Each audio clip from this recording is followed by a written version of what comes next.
Is the flow of coming and going. In our fast-paced world filled with constant change and distractions, we invite you to explore how to maintain your inner focus through spiritual practices like meditation, silent reflection, and mindfulness.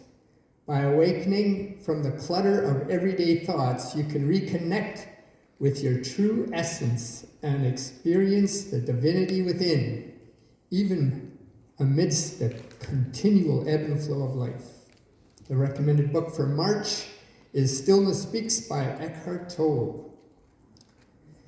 Picture life as a vast dynamic ocean where each tide ushers in change. Today, Elizabeth Chomik guides us in staying anchored in our inner divinity amidst life's shifting currents with today's talk, Navigating the Tides of Life. Please help me welcome Elizabeth.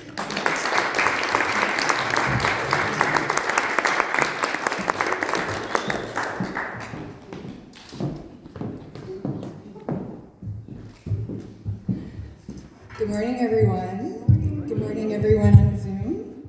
Thanks for joining us. Today, I do have a talk here, but I don't know if I want to say it. Just like Steph, Reverend Steph, comes up here and says, oh, I wrote something, but I don't know if I want to say it. What I really want to do is connect with each and every one of you in this moment, because I find that I read, and then I get nervous, and then I can't look up again and look at people's faces. So that's what I really want to do, is connect with each and every one of you here right now, and know that reading this, Navigating the Tides of Life, I know that I had to go through this, the anchor. Let's go through it. And so I had quite a month, I tell you. Things are happening. But in the end, Thursday afternoon, I came here because there was, I guess the power went out, and so the alarm called 3 of us and said, you know, the alarm's going off. So I came here to see if everything was okay, and then I decided to come stand up here and just do my talk without any notes or anything. And so I cried a lot, I went through a lot of things, and then the next day I went to my massage therapist, and in my darkest hour, I just felt this energy come all the way in and out through every limb of my body, and in my mind's eye, it was like this green, and I was growing like a flower, and it felt so good. And so, like, this is my way of knowing that I am perfect, whole, and complete, as I am right now. And I have been praying for 22 years, coming to the center, and I finally feel it. I finally embody it. So thank you, everyone. And Ian, like the grandfather of this place, right? He's like my grandfather. And that's no faux pas that you said Reverend Ian, because he's the Reverend. So thank you for sharing Ernest Holmes with us this morning. I kind of embodied those teachings as well. Like, we are that inner stillness, that inner knowing of the divine, and that's where we are. So navigating these tides of life. So I have these notes, and so Eckhart Tolle says that you can just sit with yourself, sit in the boredom, sit in the anger, sit in the fear, and know that that is not you. You are that one who's observing this. You are that. And it's, see, I'm getting nervous again. Let me go into a story. So the story that I wanted to go into was, I went to this school, Isaac Brock. It's just right there. And so when we came into this church and this place, I was like, wow, this is from my youth. And the biggest thing I remember from going to that school was the guidance counselor, because I was this shy, quiet little girl, right? And so we were walking down the hall one day, and this is my biggest memory from high school, because there's all these things happening, right? But this is my biggest memory from high school. We're walking down the hall, and he goes to me, you're a really quiet girl. And he said, still waters run deep. And that, I remember that always, like, because he really saw me, like, I'm this very deep person. And so the stillness that's where it is. That inner stillness. And that's the anchor that we can, with all like the storms and the tides in our life, the anchor is to just be in there.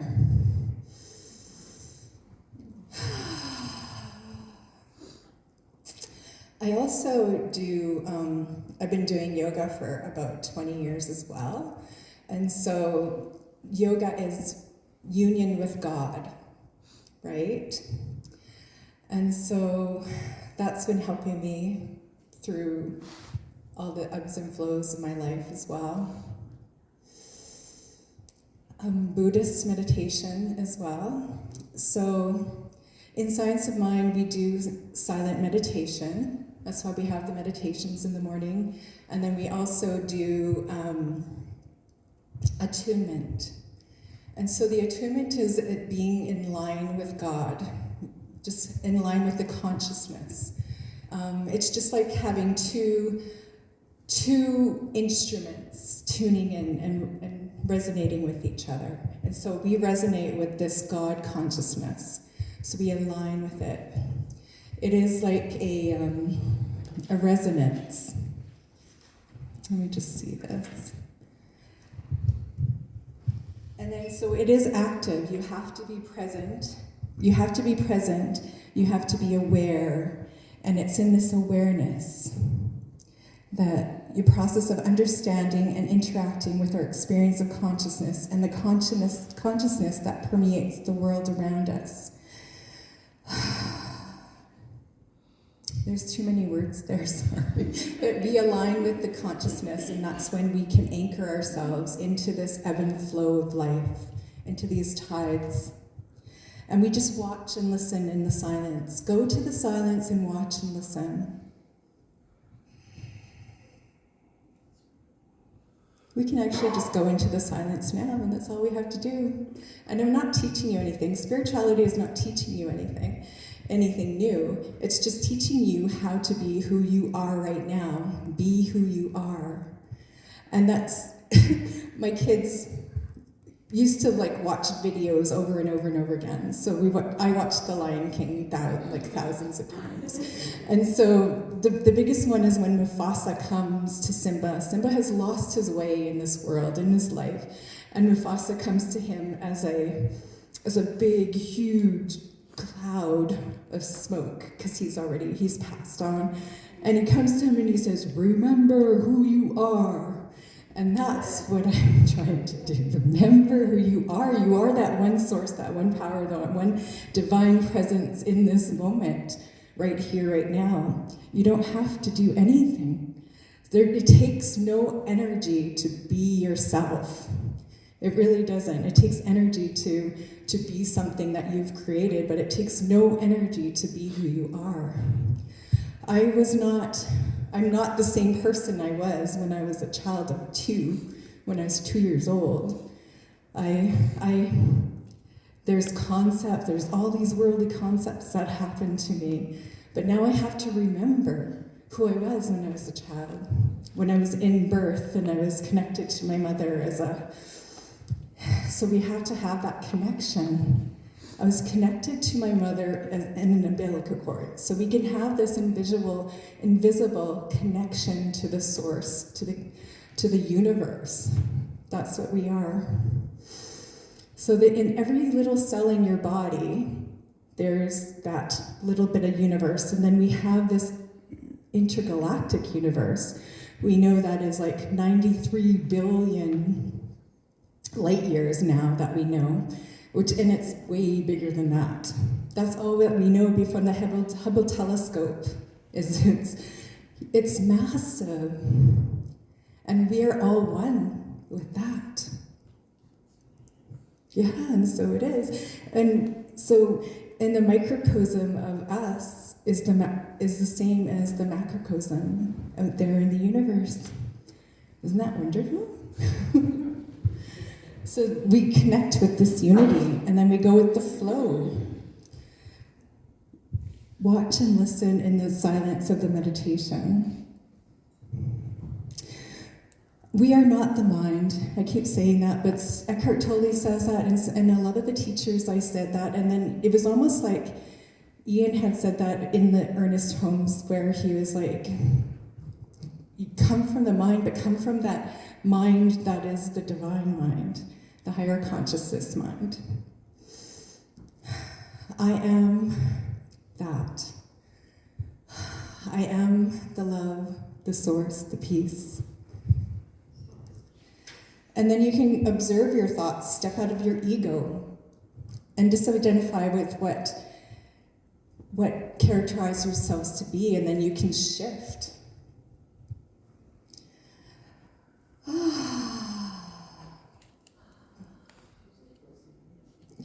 Our energy flows and empties out from our emotions and thoughts, which creates an opening for the divine wisdom to live and express a state of oneness in our bodies.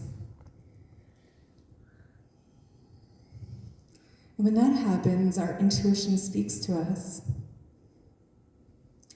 I did a lovely meditation this morning where we just sat in the stillness. And someone came to me and said, "Oh, I loved your meditation this morning," which is always nice. And I'm so grateful for this time. Oh, right. There was another story I wanted to say. Maybe that will help jar this of us being one. Anyone watch the movie The Matrix? Yes. And so Neo is discovering that he's not part of this mind, this world. He is that beyond, which is beyond that. And then he discovers that he's creating his own world. And then he has such a knowing that we are one that he allows Mr. Smith to go inside of him.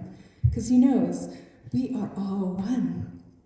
I'm one with you, you're one with me. We're all one, part of the one. Yeah. So let's just connect. I have so much more to say, I just don't know how to say it. I do know. Yeah. So when you go into that inner silence, you can, and all this chaos is happening around you, you go into that inner silence, you don't get involved in what's happening outside of you. The inner silence and the outer silence are connected.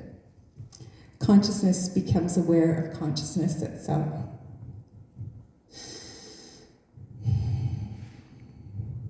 And also, Eckhart Tolle and Wayne Dyer and other people have talked about how to get into the silence. You have these stream of thoughts, and you go into the gap of the thought, and that's where you can connect with the silence as well. Go into the gap.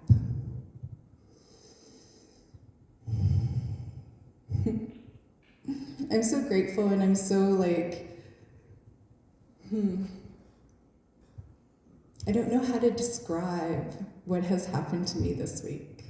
I think I did, but it's a feeling that I've never felt before, so it's so great. I don't know how to say. So you are beyond the thinking mind, the human condition. Some people, when you awaken from the dream, you awaken out of the thoughts. That's where you are in consciousness. I know I have it here. Oh yeah, I was going to start with a joke. Do you want to hear my joke now?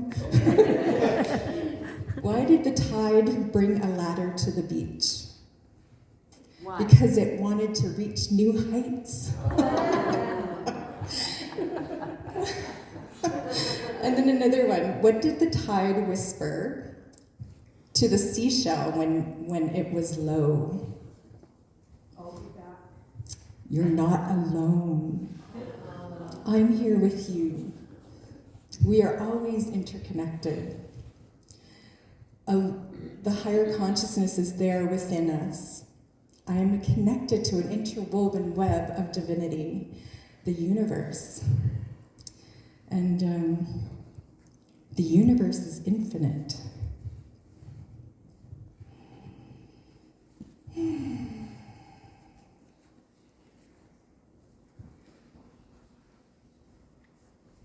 I think I've said almost all that I've wanted to say. How's everybody doing out there?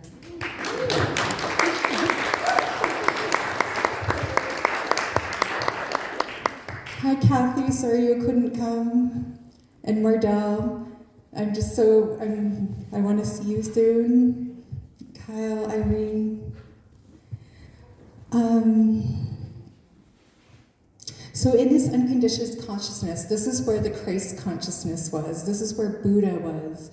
This is where all of our teachings, they knew that the little me was not them. They knew in this infinite awareness. They knew that in order to manifest whatever they wanted to manifest here, they just needed to connect with that one source.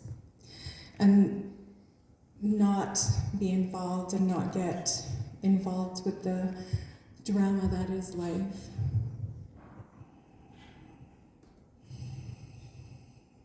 And I think a little bit of it, got misled by some of the men, men and women, like some of the beings involved. But I think we're getting right back on track with where these leaders wanted us to be. We are awakening, and this is our mass awakening right now, right here, right now, and we're the ones who are leading it. And I'm so grateful for you all listening to me today. I'm so grateful for you all coming and joining me on this nice Sunday morning. So I do have a call for action from here. It says, this week you have the opportunity to remember to live from your unity consciousness, knowing that within the hectic and ever-changing back and forth of life, you are always in the divine womb. There is nothing outside of you. You are not separate from life. You are life itself. Remember, when needed, to simply take a moment to pause your doing, observe your thoughts, and remember who you are. The flow of God as oneness. So this is the affirmation I have. I'm going to stop there for a second, because I was reading this to my daughter, and she gave me something funny to do. So the first affirmation I have here is, I flow with the sway of life. So I want you all to raise your hands if you can and sway. I flow in the sway of life, and know that every movement we are one. We are one. Thank you.